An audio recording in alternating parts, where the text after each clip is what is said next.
When you sleep at night, ugly man, you got to think of me for the next 8 weeks. Think of me, because I'm going to fighting. Of course I want to continue fighting. That's what I said is, we took a shot at success and we came up short. And what does that mean now? We're going to run away. We're going to live to fight another day. And that's what I'm a warrior. That, you know, they are both losers. They both come off losing fights. It's the only obvious fight to make. So they've got to make it. And if they make that fight... The latest press conference between Tyson Fury and Anthony Joshua erupted into pure chaos, with the Gypsy King once again stealing headlines through his explosive antics. Fury barked, ranted, and taunted, dismissing Joshua as a little man while leaning heavily on his trademark. He's a champion, I'm a champion, and it's going to be one of the fights for the ages. You know, it's been, someone told me the other day, it's been 24 years since we had a last undisputed world heavyweight champion. Now, we know that the both Klitschko's was champions for around about 10 years, so there's been another 14 years where other heavyweights couldn't do it. So we've been chosen, and I believe we're both destined to be here, to be in this big fight in Saudi Arabia, the Ring of Fire. And there's only one winner, and I'm destined to become the undisputed champion. Arrogance. But beneath the bravado, there was something different this time. A hint of desperation. History has shown that the louder Fury shouts, the calmer and more dangerous Joshua becomes. While Fury strutted and postured like a king addressing peasants, Joshua's calm, measured demeanor cut through the noise with surgical... He's a challenger, huh? Yeah, but he can't sell out. This is the first time he's headlining a show. I'm here, I'm the champion. Precision. AJ didn't need to shout back or trade insults. Instead, his composure stripped Fury's act bare, exposing a man shouting to be heard rather than a man in control. By the time the press conference ended, it wasn't Joshua who looked rattled. It was Fury. The self-proclaimed Gypsy King left the stage looking smooth. I think AJ's got a lot of power still. His punch resistance may be shot to pieces, but you know, Fury's not too far behind him, I don't think. They're both ready to go. So it's a question of who lands first. And Fury's always been quite smart, quite clever in terms of his boxing sort of prowess and ability. So you would expect Fury to maybe... smaller, more frantic, and strangely insecure. It was humiliation served ice cold, and the boxing world immediately lit up with reactions. Fury's rant was vintage Fury. Grandiose declarations of destiny, boasts about legacy, and a relentless barrage of insults aimed at Joshua. I think that's a dreadful fight for Moses too. I just think to throw this kid into the wolves at this stage so early in his career, I just don't get what for. He's a young man, let him develop the same as every other fighter, let him learn his... Yet there was a noticeable shift. The arrogance felt heavier, almost forced. The more Fury spoke, the clearer it became that he wasn't trying to intimidate Joshua. He was trying to convince himself. Joshua, by contrast, barely flinched. His responses were short, sharp, and devastatingly effective. While Fury clowned around and worked the crowd, AJ delivered a calm... Signing contracts for years. It ain't in my hands, it's with a legal team. That's why you hire lawyers. If you know the history of boxing, make sure you get your legal terms right. That's why you got good management and good lawyers. So of course I'm going to sign it. That's just for some... Chilling warning. The landlord is coming to collect. That single line carried more menace than any of Fury's screamed threats. For Joshua, press conferences aren't about theater. They're about reminders. Subtle but lethal signals that he saves his most devastating statements for fight night, when words are replaced by fists. Former world champion Duke McKenzie weighed in, refusing to get lost in the noise. For McKenzie, this clash isn't just about mind games. It's about firepower. Both men have been knocked down before. Both can be hurt. But one truth stands above the rest. Joshua carries fight-ending dynamite in his fists. Fury can explode all he wants at press conferences, McKenzie said. But AJ explodes in the ring, and when that happens, legacies get shattered. Tony Bellew... to me, it's so close, and it's so subjective. And that's what I said. I think in regards to saying, I'm technically better, I don't think Spencer meant that Anthony Joshua is technically a better boxer than Tyson Fury.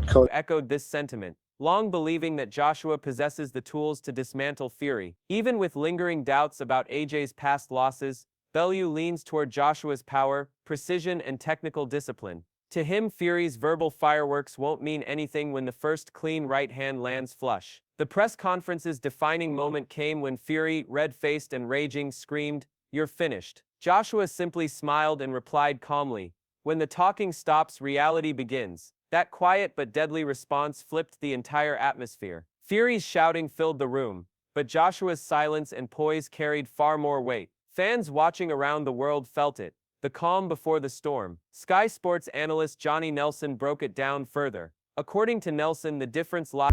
I know the fight with Anthony Joshua is an interesting one we want to see, one that I certainly want to see. First of all, I'd just like to say, why retire, why come out? I've touched on In the fundamentals. Joshua, he said, is the more polished and technically sound boxer. With a sharp jab, clean combinations, and disciplined footwork, AJ has the tools to neutralize Fury's awkward style. Fury hides flaws behind theatrics, Nelson explained, but Joshua's discipline can expose them. Former super middleweight champion Carl Froch went even further, openly questioning Fury's mentality. If Fury truly believed in his own greatness, Froch asked, why does he constantly flirt with retirement? That back and forth shows a man unsettled. Froch contrasted Fury's antics with Joshua's quiet focus. Fury explodes for the cameras, Froch said, but AJ is the one who shows up when it matters. He also emphasized Joshua's willingness to take on all comers.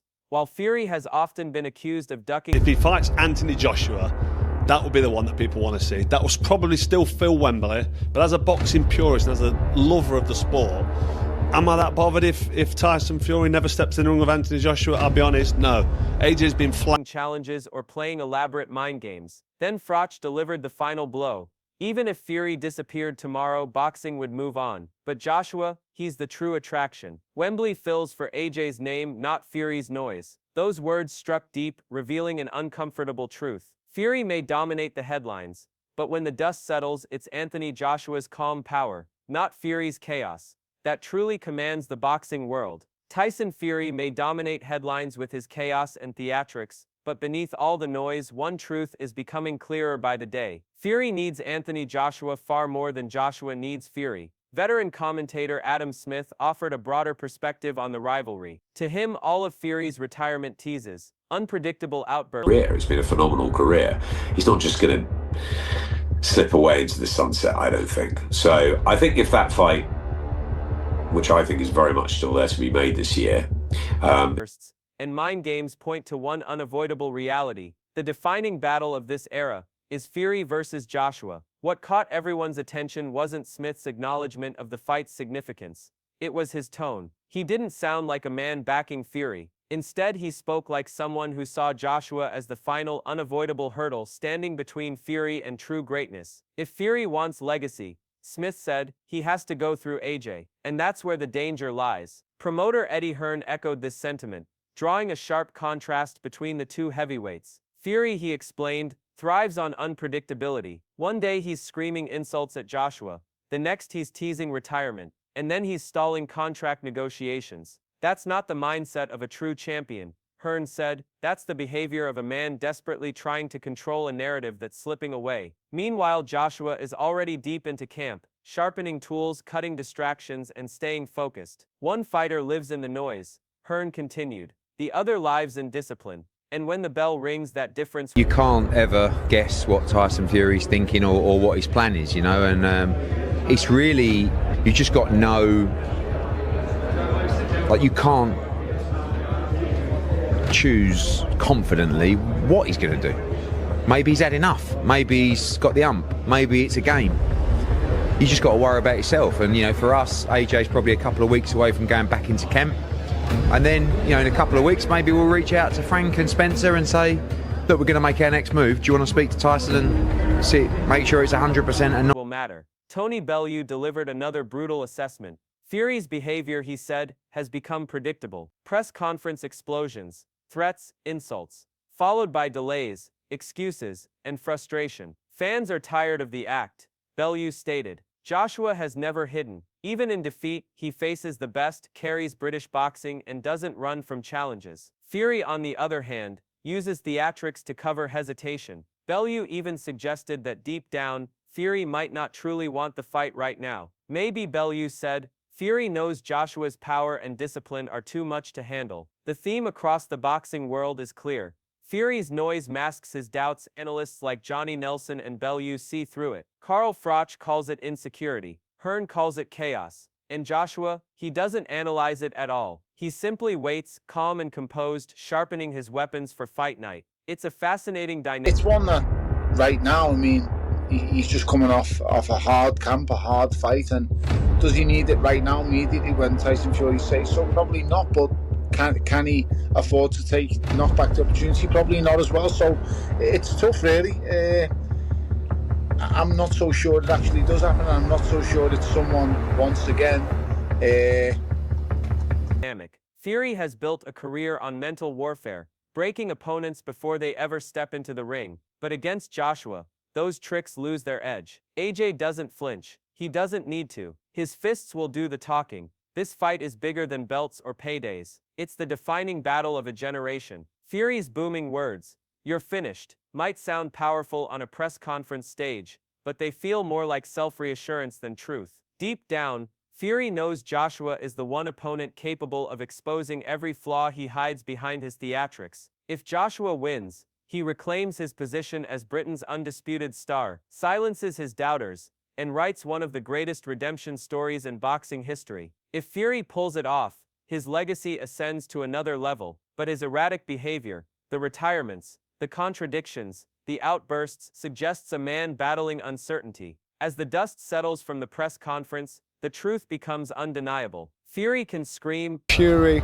you put him and Anthony Joshua together, and I'd been asked before, who wins between us both? I said Anthony. Tyson offended or whatever, and then vice versa.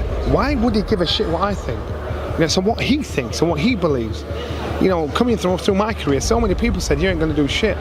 I don't hate on him. I just think, all right, my success says it all. And so when you walk away from this game, rant and perform for the cameras all he wants. But the talking ends when the bell rings. Joshua is waiting, focused, sharp, and dangerous. So the real question remains. When the noise stops, who will truly stand tall? Will it be Anthony Joshua's power and discipline, or Tyson Fury's size and bravado? This fight will define an era. The only thing left is to see which man's legacy survives. Drop your predictions below.